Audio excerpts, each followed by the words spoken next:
Merci, messieurs les journalistes. Merci à tous les combattants et les combattantes. Nous venons une fois de plus nous interpeller tous de pouvoir respecter les orientations du chef de l'État. Je sais que ce qui s'est passé, ce n'est pas vraiment la volonté des autres. Ils voulaient toujours les pouvoirs pour pouvoir détruire, pour diviser, pour très bien régner. C'est un semblant d'unité et c'est un désordre qui est organisé dans l'unité derrière les orientations du chef de l'État.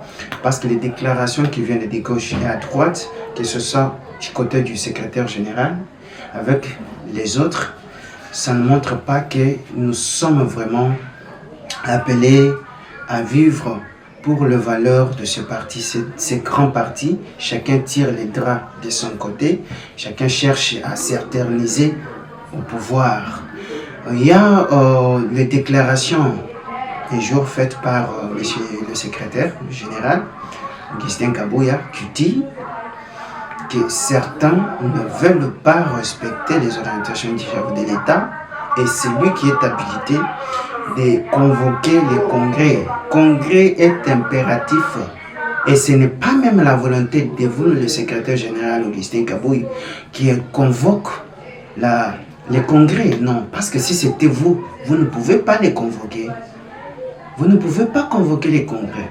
C'est les orientations du chef que vous devez respecter. Et cette convocation est collective, n'est pas individuelle.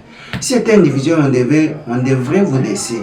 Mais s'il y a une cogestion, il y a un comité de suivi des orientations mises en place, que je félicite de leur travail, qu'ils sont en train de faire de titans. Ça montre qu'ils ont la volonté de faire respecter. C'est pourquoi je soutiens cette équipe.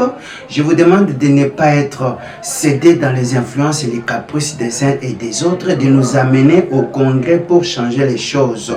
Et ceux qui pensent que les choses seront toujours les mêmes, nous nous opposons. Il faut qu'il y ait les changements.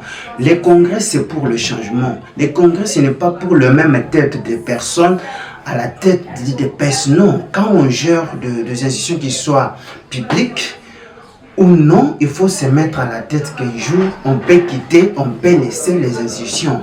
Aujourd'hui, après les orientations du chef de l'État, il y a eu des arrangements au niveau de la Ligue des jeunes, où vous êtes en train de mettre à côté le président de la Ligue des jeunes qui a fait l'intérim plus de 6 ans, où l'autre est revenu, M. Yves Bongoulou, il est revenu, maintenant il est soutenu.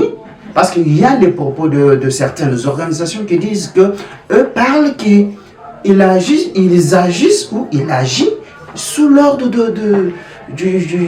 il serait en train d'agir sous l'ordre du secrétaire général, selon certains analystes. Pourquoi pas? Pourquoi faire ça? C'est montrer que nous sommes un parti désordonné, un parti qui n'a pas l'ordre, un parti qui ne respecte même pas sa hiérarchie, et vous voulez qu'on vous respecte? Vous voulez qu'on soit là pour vous flatter? Non, nous n'allons pas nous aligner devant et derrière les antivalères. Non, derrière les antivalères, non, jamais.